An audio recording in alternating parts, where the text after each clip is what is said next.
Hi guys, it's Rashad from Ministry of Programming. Today I want to talk about a really interesting topic, which is how do I see a really productive day? In my world, a productive day is not a day where you worked for 8 hours, 10 hours, 12 hours, even if that can be useful sometimes when you feel like that.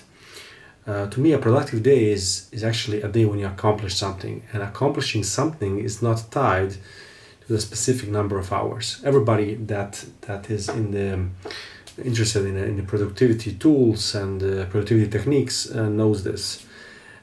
So what we say generally to the people that we work with, and how we try to influence those entrepreneurs that come to us is look at the results, look at what your team has accomplished today. Do not look at the timesheets, do not look at how many hours they put in, because creative work is not linear. You might have a day where you accomplish really good things in 2 hours, or you might have a day where that is completely wasted because you were not feeling all right, something happened, I don't know, maybe your kid was sick, or you had a that in your family or something like that.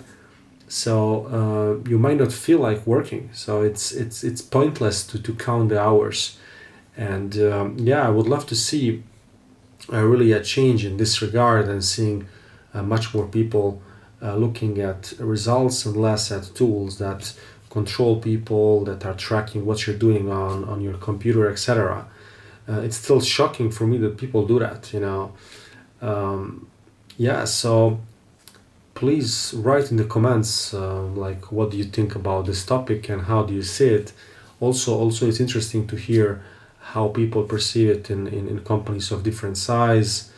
Let's say at full remote companies, hybrid environments, etc.